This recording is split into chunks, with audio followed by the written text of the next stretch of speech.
Jadi fenomena Anies ini Ya. kita lihat, Prof, dampaknya tuh begitu dahsyat, ya, begitu dahsyat sampai muncul dinasti. Ini fenomena Anies, Prof. Ya betul, dan sekarang karena begitu dahsyatnya, belum pernah ini seorang Habib memberi nasihat langsung kepada Jokowi. Oh ya? Oh iya, jadi Beb, saya Hmm. sayang sama antum katanya. Di bahasa anu ya, nggak persis. Sayang banget, udah bagus awalnya, jalan kok makin kesini kok makin macem-macem katanya begitu kan. Nah, ini lebih lagi daripada yang dulu katanya. Jadi saya nasihati, jangan. Kalau ini terjadi ini bisa chaos nih kan. Kalau kita lihat fenomena ini kan luar biasa. Jadi apa namanya, kita melihat dengan mata kepala ya, dengan kasat mata, betapa status quo yang segelintir ya, segelintir yang menikmati ini itu yang mau bertahan dengan segala cara, menghalal segala cara. Tapi mereka lupa, gitu. Ya. Semua itu bangkit, Prof. Ya, kenapa? Jadi, nah itu tadi balik lagi ke fenomena Anies tadi, karena memang bangsa ini kepengen rapi-rapi lah gitu ya, gitu. Pengen rapi-rapi, ada toko yang memang bagus, ya semuanya berkumpul menjadi satu, menjadi kekuatan yang dahsyat. Kita lihat yang namanya capres, cawapres itu dapat pengawalan luar biasa. Tapi Anies waktu di Jawa Barat, walaupun sudah digigit 2 kali kupingnya, ya enggak, dia dekati orang itu, dirangkul orang itu, itulah meraih. Dan dia yakin Allah akan menjaga sesuatunya. Nah, kita lihat karena nothing tulus, Bro. Nothing tulus. Dia memang pengen dekat dengan rakyat. Tawakalnya itu besar. Ya. Gitu. Karena tawakal yang besar itu karena jadi gini, kalau orang yang dekat kepada Allah, dia nggak takut. Iya, dan Allah lah yang maha tahu. Jeli juga yang memiliki segala macam bagian. Nah, kita kan lihat dari beberapa angle. Gitu. Angle konten, angle kepemimpinan, angle kerakyatan, angle aspek hukum, aspek metode, aspek dinamika pergerakan, dan bagaimana dia mendekati masyarakat. Ya, kalau kita melihat per beberapa hari lagi ke depan, suasana politik ini semakin memanas, Prof. Itu. Prof, kalau orang bilang Anies nggak punya uang, jadi kalau orang bilang pasangan paslon Anies tidak punya uang itu salah besar. Memang tidak punya kantong uang, tidak punya taipan-taipan, ya, tidak punya dari apa namanya yang menyumbang besar-besaran untuk ini. Tapi dari rakyat, kebangkitan rakyat itu uangnya tidak terhitung. Contoh nih, Prof. Kan beberapa minggu terakhir ini, Prof, coba keliling. Oh iya, justru saya mau cerita ini. Nah, jadi, udah kalah minggu kedua. Jadi, ya enggak, di kantong tim pemenangannya, maybe enggak banyak. Tetapi di kantong-kantong masyarakat pendukung, dari pedesaan sampai ke tingkat menteri yang pensiun, menteri yang pensiun, itu dalam satu rapat, Bib, ya, ayo kita kemana ini? Subang, Sumedang, kemana? Ya, berapa? Hitunglah kalkulasi biayanya ini.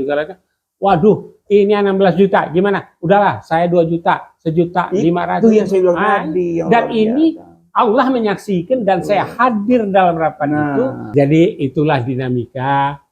Jadi begini, orang bikin tesis itu, di latar belakang tuh ada fenomena. Dari fenomena yang ada itu, kemudian dibuatlah masalah. Nah, seluruh masalah itu dianalisis solusinya apa. Alhamdulillah, solusi itu ada yang spontan dari masyarakat yang cerdas, ada yang merupakan pembahasan prinsip. Tapi sekarang menjadi masalah pokok, beranikah sekarang KPU bermain curang atau rezim ini? Itu risikonya sangat-sangat besar. Kalau rezim pasti berani. Berani. Dengan segala risiko. Ya. Artinya risiko chaos juga siap. Siap untuk chaos. Kelihatannya sudah semakin nekat. Tapi jangan lupa ya, generasi milenial sekarang ini, contoh sederhana, Prof. Sekarang muncul salam 4 jari. Nah, apa itu salam 4 jari? Ya, mudah-mudahan, Prof, ya. Dengan apa yang terjadi saat ini menjadi rekaman kita semua. Ya, menjadi rekaman rakyat bahwa pemimpin nanti itu beliau terpilih itu betul-betul apa yang dia lakukan ini akan dia jalankan semua janjiannya. Gitu. Oke, yang ketinggalan ini menarik ini karena Pak Presiden berpihak dan boleh campaign katanya. Sekarang di sekolah pun mulai kampanye di SMA Budut, SMA 1 itu SMA paling bergengsi di Jakarta. Ya, makanya ya, ini tambahan saja. Ya, jadi nggak apa-apa. Kan selalu saya bilang, mereka tetap bersikukuh mau kampanye, silakan. Nanti masyarakatnya akan menilai. Ya kan? Mereka ini kan berusaha segala macam cara.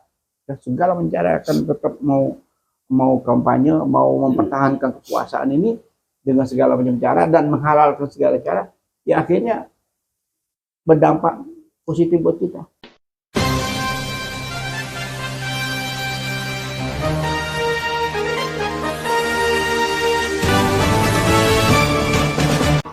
Jangan lupa ya di subscribe, like, comment, share, dan tekan tombol loncengnya. Bismillahirrahmanirrahim. Assalamualaikum warahmatullahi wabarakatuh.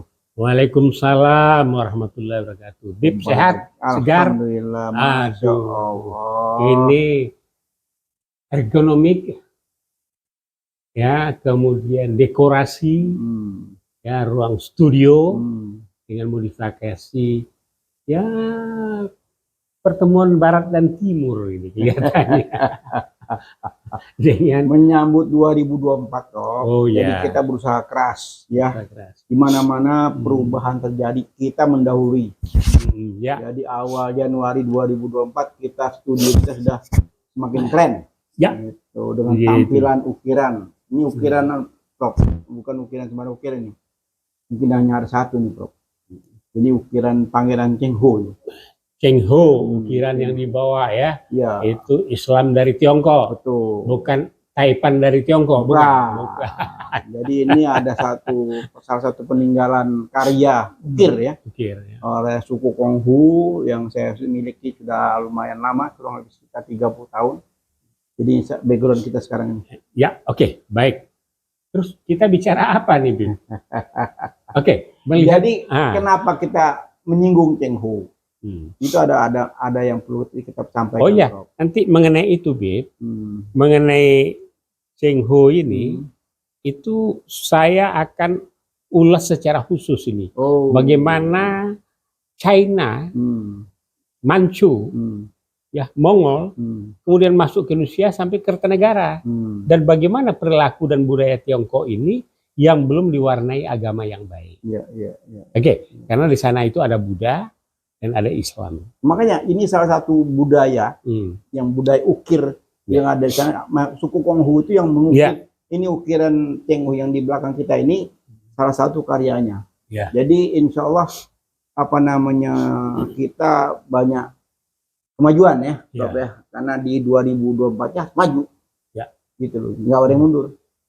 Perubahan harus terjadi terus. Perubahan. Nah, karena itulah sekarang ada koalisi perubahan. Koalisi perubahan tuh sudah keniscayaan, ya, semakin hari semakin menggelegar. Ya, menggelegar. Dan saya ingin balik ke belakang. Oh, jangan ke belakang, Bro, ke depan aja. Bukan, belakang supaya enggak pusing, yang sederhana aja. Ya, jadi begini. Kalau kita lihat proses bagaimana pencalonan terjadi, pada awalnya kan terjadi, ya enggak, ada kolaborasi, ada koalisi, ada permutasi dan kombinasi. Di mana waktu itu Demokrat bersama ini ya, udah bagus lah ya. Kemudian belakangan ya, karena manuver yang sedemikian rupa, maka di dalam kolaborasi itu ini Surya Paloh melakukan lompatan ke depan. Ya, tentu dengan segala pertimbangan risiko. Beliau itu politisi dan pebisnis, ya, dia ambil itu Caimin, karena kelihatannya sementara itu ini Demokrat ini sudah agak lain ini, ya, gestur partainya sudah agak lain. Padahal sebelumnya babak belur juga itu oleh KSP. Kalau kita boleh melihat sejarah ya, 2017 kan kelihatan sekali. Ya.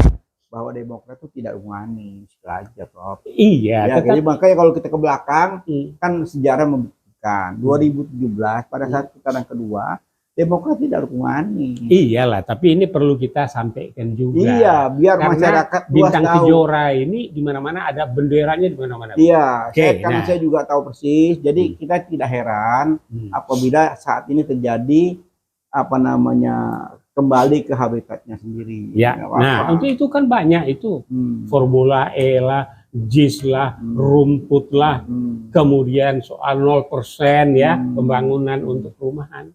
Belakangan ditiru sama Jokowi. Oke. Nah, tetapi ujung-ujungnya amin. Jadi Caimin ini adalah anti klimaks daripada terjadinya pergeseran, polarisasi, dan sebagainya. Ini dalam pendekatan matematik seru ini. Kalau proses kimia lebih seru lagi. Nah, setelah itu ya barulah kemudian kan kita mendaftarkan diri, mengantarkan itu. Saya ikut mengantarkan.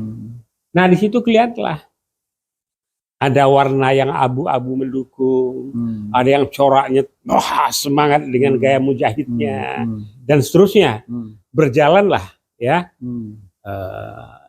Bagaimana pergolakan itu dan bagaimana pergerakan daerah dukungan atas paslon Anies ini, amin ya. Kita lihat kalau di perkotaan itu luar biasa, Bim. Ya enggak? Tetapi apakah jaminan ya? Karena apa? Di perkotaan dan di daerah-daerah kota itu totally DPT-nya pemilihnya itu sekitar ya hampir 50% sedikit lah. Nah, sedangkan lainnya itu berada di pedesaan.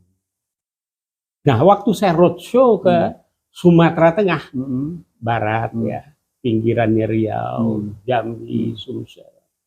Itu saya melihat gerakan di pedesaan tuh waktu itu belum. Ini kan sudah sebulan setengah yang lalu, ya.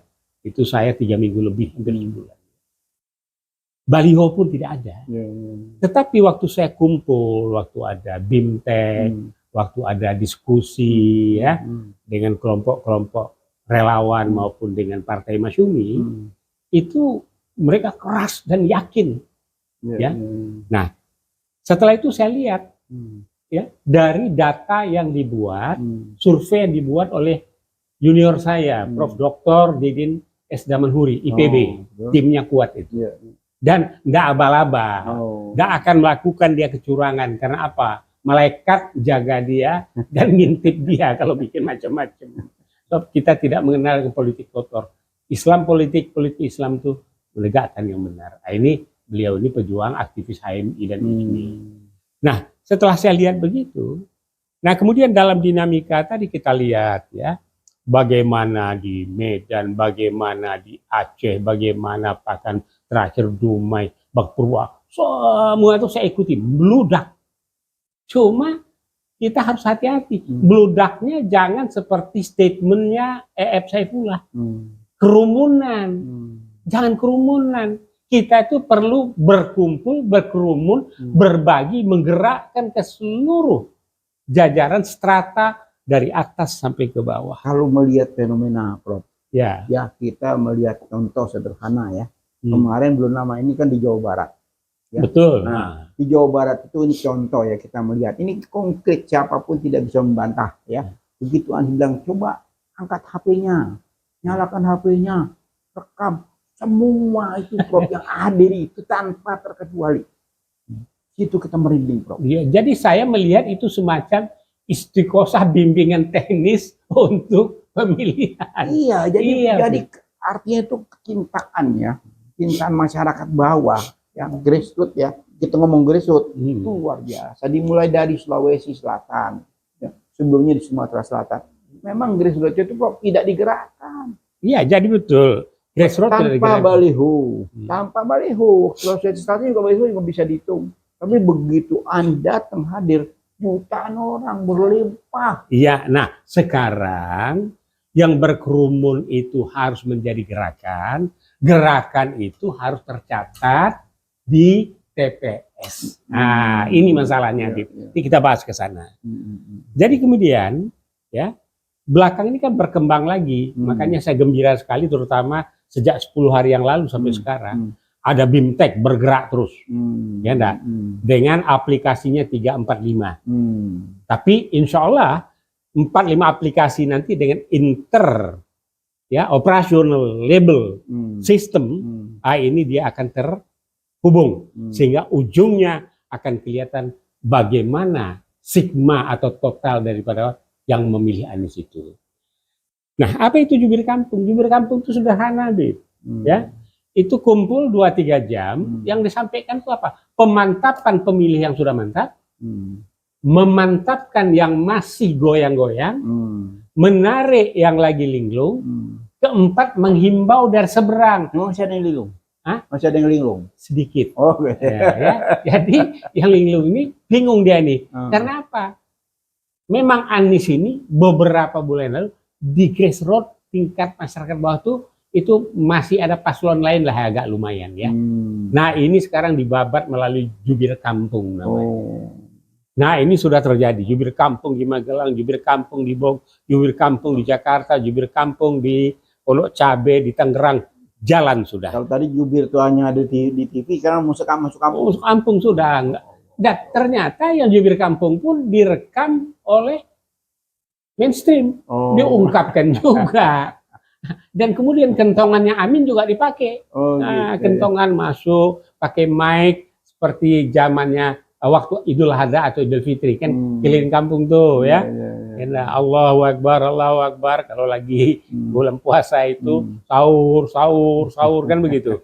Nah ini udah jalan. Nah, itu satu kegembiraan positif. Tetapi suara tadi harus dikawal. Nanti kita bahas. Kita mau lihat soal debat. Belakangan saya baca, para panelis itu kecewa banget. Bukan kecewa, karena banyak jadi kecewa. Gitu. Jamaknya ini. Ya, jadi apa? Tupoksinya tidak jalan. Jamak dari kecewa. Kecewa sudah. Jadi karena apa? Karena ada gaya kecoa di situ. Gitu.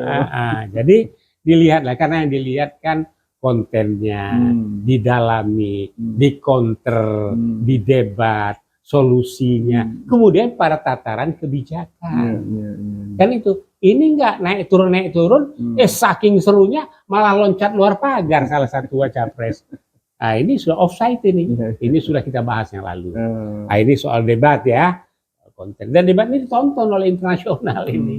Masya Allah. Kok di dunia yang namanya Nusantara yang besar bekas dia negara kepulauan yang besar itu ya kok terjadi yang begini, ada apatah. Nah ya ternyata ini terjadinya penghancuran demokrasi.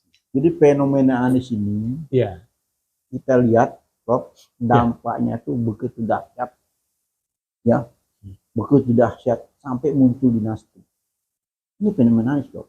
Ya betul, dan sekarang karena begitu dahsyatnya belum pernah ini seorang Habib memberi nasihat langsung kepada Jokowi. Oh ya? Oh iya, jadi Beb, saya sayang sama antum katanya di bahasa nggak persis. Sayang banget, udah bagus awalnya, jalan kok makin kesini kok makin macam-macam katanya begitu kan? Nah makin macam-macam, coba katanya, yang pamannya ikut campur, yang nyonya ikut campur, ini lebih lagi daripada yang dulu katanya. Jadi saya nasihati, jangan. Kalau ini terjadi ini bisa chaos nih katanya. Nah waktu chaos tadi saya ingat apa yang dikatakan oleh Kori, pengamat ya pertahanan keamanan. Wah ini katanya, ini kalau TNI Polri ini masih begini juga ini ikut-ikutan mendorong masyarakat, menekan intimidasi segala macam, ini dia hitung lah. Jumlah TNI Polri itu berapa sih? Jumlah penduduk berapa? Itu 1:600-an katanya. Ini kalau mereka ngamuk, ini susah kita. Dan tahu enggak, TNI Polri itu kan dari masyarakat, digaji dari masyarakat. Jadi ya, tapi alhamdulillah belakangan katanya Panglima agak sejuk ini bawaannya. Ya mudah-mudahan. Ya memang kalau kita lihat fenomena ini kan luar biasa. Jadi apa namanya, kita melihat dengan mata kepala ya, dengan kasat mata betapa status quo yang segelintir ya, segelintir yang menikmati ini itu yang mau bertahan dengan segala cara, menghalalkan segala cara. Tapi mereka lupa ada Probabas, ya, ada Bukmi, ada banyak lagi tokoh-tokoh, ada Pak Ugro, semua tokoh-tokoh, termasuk Pak Titeni yang ratusan, Prof, nggak sedikit, Prof. Ya. Semua itu bangkit, Prof. Ya, Kenapa? jadi, nah itu tadi balik lagi ke fenomena Anies tadi, karena memang bangsa ini kepengen rapi-rapi lah gitu ya. ya. Gitu. Pengen rapi-rapi, ada tokoh yang memang bagus, ya semuanya berkumpul menjadi satu, menjadi kekuatan yang dahsyat dan luar biasa dan tidak terkalahkan. Nah, sampai detik ini, Prof. Nah, kemudian kita lihat yang namanya capres, cawapres itu dapat pengawalan luar biasa. Tapi Anies waktu di Jawa Barat, walaupun sudah digigit 2 kali kupingnya, ya enggak, pengawalnya itu mendorong itu masyarakat, tapi enggak, malah dia datangi, ya enggak, dia dekati orang itu, dirangkul orang itu, itulah meraih, dan dia yakin Allah akan menjaga sesuatunya. Nah, ini yang kita. Jadi kita lihat karena nating tulus, Bro. Ya. Nating tulus, dia memang pengen dekat dengan rakyat, tawakalnya itu besar. Iya. Gitu. Dan tawakalnya yang besar itu karena jadi gini, kalau orang yang dekat kepada Allah, dia nggak takut. Iya. Dan kemudian saya mau ngumpul nih, yang lucu-lucu, yang aneh-aneh, ya. Ada yang lagi berdoa, ya. Salah satu paslon didoakan gitu, jeblus jatuh. Oh, ini apa tanda-tanda alam katanya ya. Ada lagi yang lagi seru, yang dari penyanyi itu, nggak tahu dari KDI mana, lagi asik nanti sudah kelepek jatuh. Ya, itu banyak itu yang kejadian itu. Gitu ya. Nah, apa itu tanda-tanda alam ya? Kita Allah lah yang Maha tahu. Jeli juga yang memiliki segala macam bagian. Nah, kita kan lihat dari beberapa angle. Gitu. Angle konten, angle kepemimpinan, angle kerakyatan, angle aspek hukum, aspek metode, aspek dinamika pergerakan, dan bagaimana dia mendekati masyarakat. Ya, kalau kita melihat per beberapa hari lagi ke depan, suasana politik ini semakin memanas, Prof. Ya kan? Semakin tajam. Ya. Dan semakin memanas. Gimana, Prof? Jadi kalau semakin tajam itu begini, kalau untuk masalah di TPS, jaminan kecurangan, selesaikan di tempat. Itu arahan dari Kapten. Apapun, jangan sempat dibawa ke atas. Apalagi kalau nyampe ke MK. Karena begini, Bib. Ya, pertama DPT, ya, daftar pemilih tetap. Di suara saya agak keras. Di sini aja ada indikasi kecurangan. Dan ini sudah disampaikan oleh ya Timnas Amin kepada KPU, minta klarifikasi, dan itu tidak kecil-kecil, Bib, sekitar 50 jutaan lebih, 52, 54 kecil ya, kecil, Bro. Ya dari miliar kecil ya, tapi dari DPT yang 204 juta pemilih memang, ini menjadi besar. Memang berkali-kali, Prof, di podcast kita ini selalu mengingatkan kepada KPU dan Bawaslu. Ya, sejarah mencatat, Anda mendapat amanah, ya. Kedua, mereka itu kan semuanya Muslim, agamanya Islam. Jelas ada hubungan pasti, ada hukum Allah. Oke, cuma kita nggak selalu mengingatkan. Saya kemarin sempat bertanya, Prof, sama salah satu temen ya, yang kenal dekat dengan ketua KPU. Wah, katanya insya Allah kalau ketua KPU ini lempeng-lempeng saja. Mudah-mudahan, saya bilang gitu.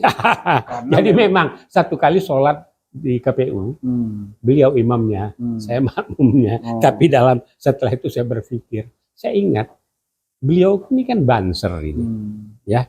Dan Banser itu tumbuh berkembangnya saat tahun 65-66. Waktu bergolaknya komunis dan ikut mengamankan NKRI ini Banser. Mudah-mudahan sekarang juga demikian. Iya, jadi jangan pertaruhkan ya, jangan pertaruhkan hajat nasional ini oleh pengaruh gitu. Iya, oke. Jadi amanah ini dia harus betul-betul jalankan, jangan sampai dia kalah pengaruh. Itu insya Allah kita berharap itu aja, Prof. Karena kita tidak ingin ya, kita selalu pengennya yang damai. Ya, oke, Bib, saya lanjutkan ya. Jadi di dalam hal itu tadi, DPT ini harus diselesaikan. Masuk di TPS, coblos, tentu TPS 300, Ya. berapa tambahan, Ya. berapa khusus. Hmm. Setelah itu kemudian diperiksa berapa yang sah dan tidak sah. Secara matematik itu gampang sekali. Kemudian saksi kita yang di dalam merekam itu semua, Ya. termasuk bahasanya. Hmm. Nah itu. Hmm. Dan untuk itu tentu ya enggak dipersiapkan HP-nya, ya, dipersiapkan pulsanya, dipersiapkan juga ya kebersihan daripada data itu. Jangan lupa. Terus apa yang bilang? Kalau tiba-tiba mati itu semua, tidak ada sinyal, tidak apa-apa. Yang penting potret, foto, simpan, setelah itu kumpulkan. Nah, kumpulkannya itu adalah di tempat-tempat tertentu. Ya, karena memang tim Anies ini memiliki ada 4-5 aplikasi. Satu yang sudah di endorse oleh Captain, 2 ada lagi, tapi yang gunakanlah. Tapi nanti dari sampel ini, dari aplikasi ini akan diintegrasikan, keluarlah satu angka proses perhitungan itu nanti. Nah, jadi bagaimana perjalanannya? Setelah dari PTS dibungkus di kota, mudah-mudahan kardusnya nggak bocor, ya kemudian dibawa ke kecamatan. Inilah tempat yang krusial kedua. Soal di kecamatan itu, kalau TPS di kelurahan misalnya ada 20, kalau di kecamatan kan sudah ratusan. Nah, tapi sekarang kita lihat ya. Yang saya itu menarik lagi adalah masalah bagaimana spontanitas masyarakat di daerah. Rupiahnya ini Timnas Anies ini kurang, susah. Tapi begitu Videotron di Jakarta dan di Bekasi di take down, muncul itu. Kalau orang bilang Anies nggak punya uang, Paslon 2 nggak punya uang itu salah. Salah besar. Ya karena uangnya dari Allah turunnya. Bukan itu aja. Ini uang rakyat langsung. Iya tuh, ya artinya begini. Allah menggerakkan hati rakyat, dia keluarin. Gitu. Kalau zaman Wowo tampil 2010 gitu juga, kambing, kerbau, sawah, gade jadi jual. Kalau orang bilang pasangan paslon Amin tidak punya uang itu salah besar. Memang tidak punya kantong uang. Tidak punya taipan-taipan, ya, tidak punya dari apa namanya yang menyumbang besar-besaran untuk ini. Tapi dari rakyat, kebangkitan rakyat itu uangnya tidak terhitung. Contoh nih Prof, kan beberapa minggu terakhir ini Prof coba keliling. Oh iya, justru saya mau cerita ini. Nah, jadi, udah kalah. Jadi, ya enggak, di kantong tim pemenangannya, maybe enggak banyak. Tetapi di kantong-kantong masyarakat pendukung dari pedesaan sampai ke tingkat menteri yang pensiun, menteri yang pensiun itu dalam satu rapat Bib, ya, ayo kita kemana ini? Subang, Sumedang kemana? Ya, berapa? Hitunglah kalkulasi biayanya ini segala. Waduh, ini 16 juta, gimana? Udahlah, saya 2 juta, 1.500.000. Itu yang saya bilang tadi. Dan ini Allah menyaksikan dan saya hadir dalam rapat itu yang dipimpin waktu itu rapat oleh mantan menteri kolega saya Bakhtiar Hamzah, ada Prof Hafid Abbas, ada Said Didu di situ, berapa tokoh lain. Lantas saya senyum-senyum aja karena udah saya cuma udah cukup kali ini. Jadi, nah ya itulah Bib, betul. Jadi Prof mau nyumbang malu-malu nih. Ya karena udah penuh apalagi. Udah penuh atau cash flow-nya lagi kacau. Ini Habib belum salam tempel sama saya ini. Jadi itulah dinamika. Jadi begini, orang bikin tesis itu di latar belakang tuh ada fenomena. Dari fenomena yang ada itu kemudian dibuatlah masalah. Masalah tadi banyak dibatasin. Ini masalah apa ini? Masalah baliho, konten ini, masalah debat, masalah kentongan, masalah sono bikin fitnah, sono bikin ini. Nah, seluruh masalah itu dianalisis solusinya apa. Alhamdulillah, solusi itu ada yang spontan dari masyarakat yang cerdas, ada yang merupakan pembahasan filmnya. Tapi sekarang menjadi masalah pokok. Beranikah sekarang KPU bermain curang atau rezim ini? Itu risikonya sangat-sangat besar. Kalau rezim pasti berani. Berani dengan segala risiko. Ya. Artinya risiko chaos juga siap. Kelihatan. Siap untuk chaos. Kelihatannya sudah semakin nekat. Tapi jangan lupa ya, generasi milenial sekarang ini, contoh sederhana Prof. Sekarang muncul salam 4 jari. Nah, apa itu salam 4 jari? Salam 4 jari heboh sekarang udah. 4 jari. Iya. Apa artinya, Bu? Ya, jadi gini nih. 1 tambah 3 berapa, Pak? 1 tambah 3, 4. Nah, udah. Kalau gitu arahan Mega waktu kampanye kemarin luar biasa itu. Ya. Menang 3 kali katanya. Nah, baleho diturunin, ini begini, wah udah luar biasa marah beliau itu. Jadi ini kalau kita balik lagi fenomena yang luar biasa, kebangkitan perubahan yang begitu dahsyat, dapat sambutan yang luar biasa dari masyarakat, tentunya ridho Allah ya. Karena tanpa ridho Allah tidak mungkin terjadi hal ini, gitu loh. Karena di mana-mana ada ridho Allah, di situ setiap ada pertemuan besar selalu berhasil, tidak pernah ada terjadi sesuatu. Coba perhatiin, kayak kemarin bernamakan Jawa Barat itu luar biasa. Tapi ada nggak kita terdengar, ada kecelakaan ini, ada kasus ini, ada yang yang semaput, ada nggak? Nah, yang ada cuma apa? Kegembiraan. Betul. Ya, masyarakat dari anak kecil tuh mau salaman sama Pak Anies, diambil tangannya, dicium sama Pak Anies. Bayangin, dicium tangan tuh anak. Itu anak juga semuanya kayak apa tahu. Nah, ini salah satu contoh pemimpin yang merakyat. Ya mudah-mudahan Bro ya. Dengan apa yang terjadi saat ini menjadi rekaman kita semua. Ya, menjadi rekaman rakyat bahwa pemimpin nanti itu beliau terpilih itu betul-betul apa yang dia lakukan saat ini akan dia jalankan semua janji-janjinya. Gitu Bro ya. Ya. Oke, Bib. Nah, boleh nggak saya numpang di podcast ini, Bib? Begini, Masyumi sedang ada musibah. Oke. Prof. Dr. Fuad Amsyori, Wakil Ketua Majelis Syuro, itu meninggal kemarin. Meninggal? Ya. Beliau adalah seorang mujahid, profesional, intelektual yang kekeh sekali menegakkan Islam, politik Islam. Beliau pembina Dewan Dakwah. Beliau wakil ketua Majelis Syuro dan tiada berhenti bergerak dan menulis beberapa buku tentang masalah politik Islam. Nah, jadi mohon doanya bagi netizen yang mendengar. Beliau seorang religius, seorang Islamis yang kafah, tapi beliau adalah seorang nasionalis dan beliaulah yang selalu menyatakan state. We have to set up the Madani. Itu yang selalu disampaikan. Itu senior saya, ya pada usia 83 tahun. 83 tahun. Ya, dia PhD ya, pendidikan dalam negeri dan luar negeri, penulis yang baik. Nah, itulah beliau. Jadi kepada netizen, mohon doa restunya terhadap intelektual kita, seorang guru besar, seorang profesional dan seorang ahli medis. Jadi kita kehilangan tokoh bangsa ya. Kehilangan tokoh bangsa. Masya Allah, dari Masyumi ya. Mudah-mudahan Allah ampuni semua dosanya. Ya. Allah angkat semua derajatnya. Iya. Allah berikan ketabahan kepada keluarga yang ditinggalkan. Iya, Bu.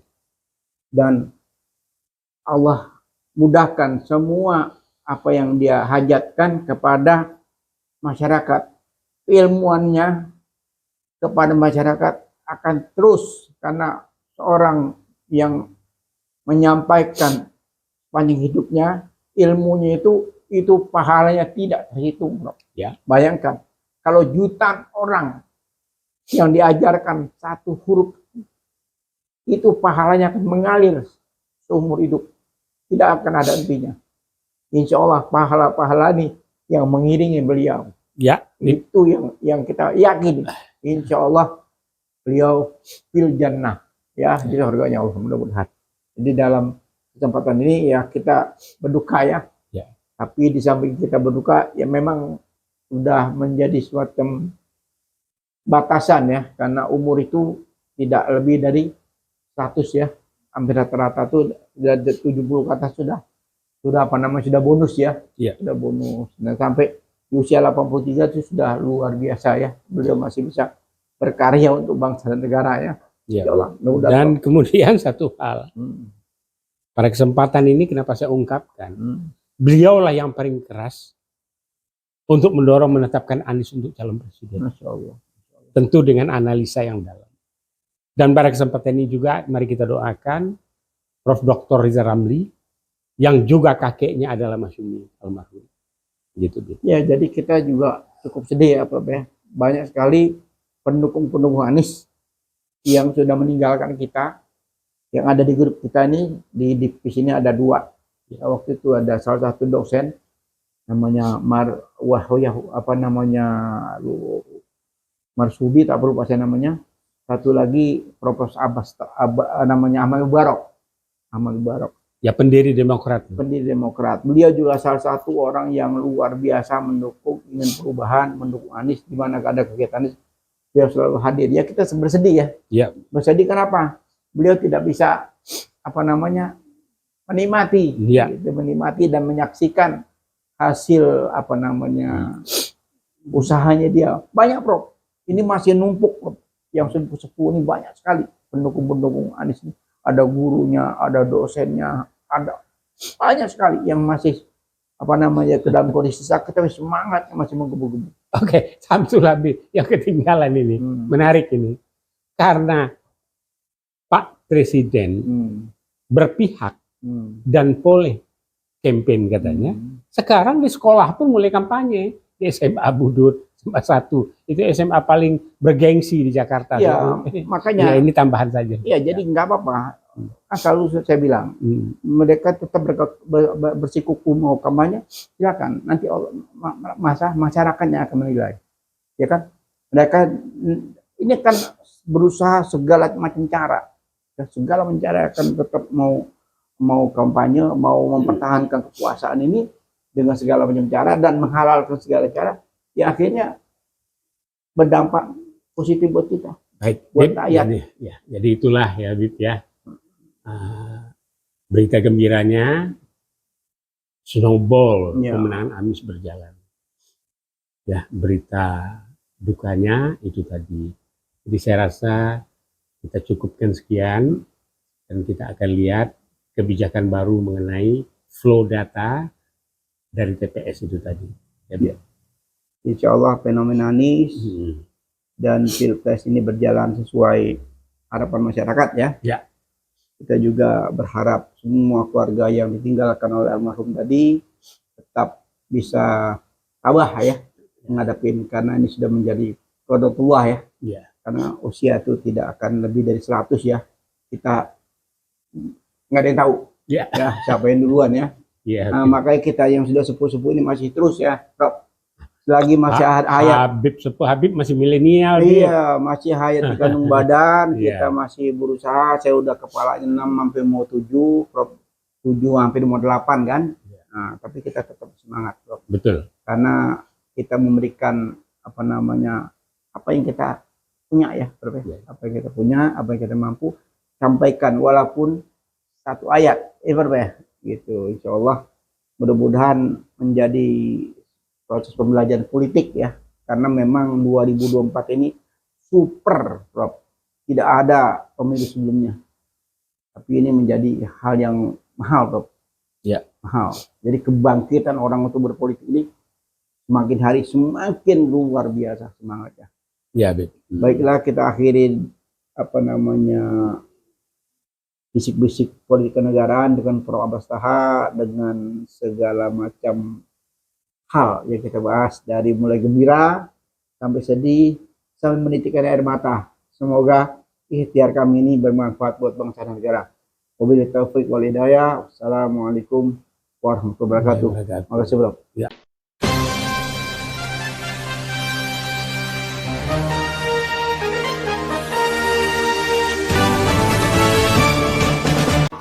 Jangan lupa ya di subscribe, like, comment, share, dan tekan tombol loncengnya.